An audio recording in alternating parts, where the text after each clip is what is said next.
ایک چھوٹی بچی کے ہاتھ سے قرآن پاک لیا گیا, اس کو پھینکا گیا ایک طرف, چپل ایک طرف, اور بچی کے چہرے پر مارا مکہ.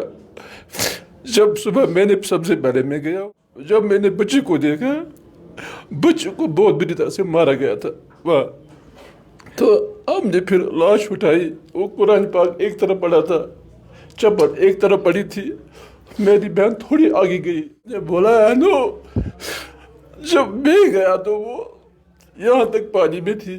سارا ایسا وہ ہوتے لمبے وہ کیڑے, وہ میں نے اس کے ناک سے نکالا, ایک یاد.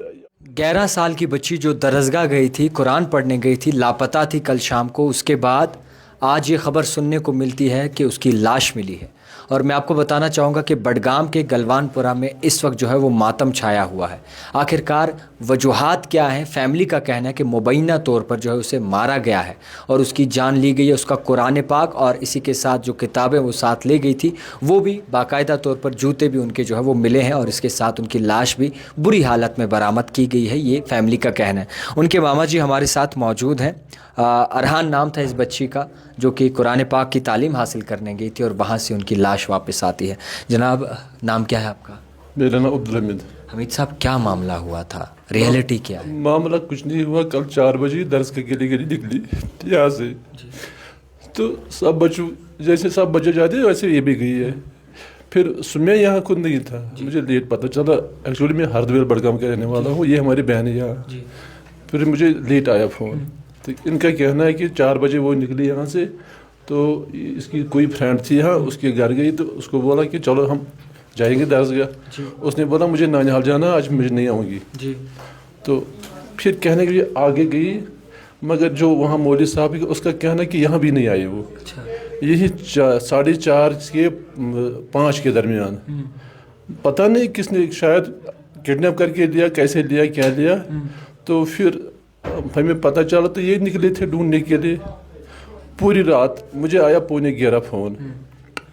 گھر والے آئے تھے, دوسرا بھائی میرا بھی آیا تھا, بہن بھی آئی تھی. تو پوری رات میں نے بہت کوشش کی. یہاں امپورہ میں گئے, کسی نے بولا کہ یہاں پڑوسی گاؤں ہے ہاکر ملا, کسی نے وہاں سے فون کیا بچی یہاں آ جا لے جاؤ. جب یہ سب لوگ وہاں پورا گاؤں یہاں گیا, کم از کم کیا تھی کہ 200 لوگ وہاں گئے. تو وہاں اس نے بولا میں نے جو کیا. اس معاملے میں جوک نہیں ہوتا ہے, بچے والا جانتا ہے کیا ہوتا ہے.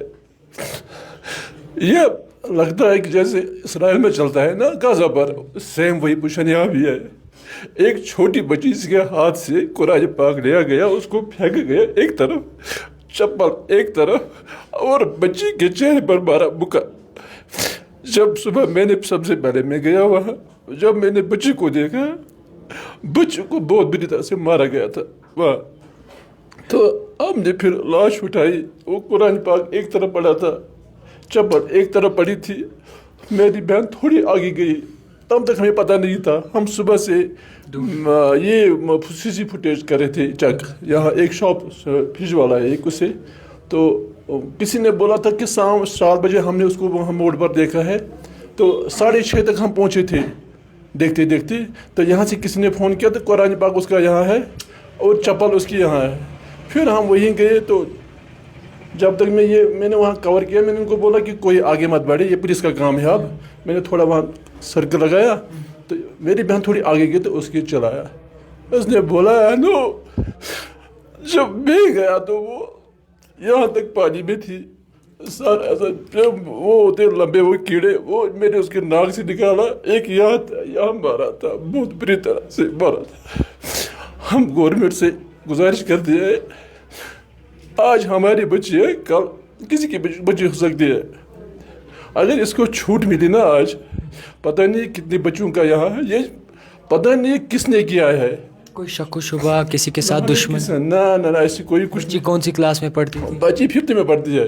روز کتنی ٹائمنگ پر جاتی تھی, واپس آ جاتی تھی؟ یہ صبح جاتی تھی, یہاں سے 9 بجے جاتی تھی, 3 بجے واپس آتی تھی. مگر سکول یہ درسگاہ کا مسئلہ ہے, یہاں درسگاہ ہے, وہیں قرآن پاک پڑھنے جاتی تھی. ہاں, اسکول اس کا بڈگام میں ہے, الاسما ایجوکیشن انسٹیٹیوٹ.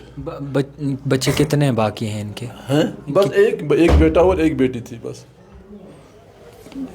تو یہ ماں نے کہا کوئی آخری بات ہوئی ان سے؟ ماں نے لاسٹ میں جب یہ نکلی, اس نے بولا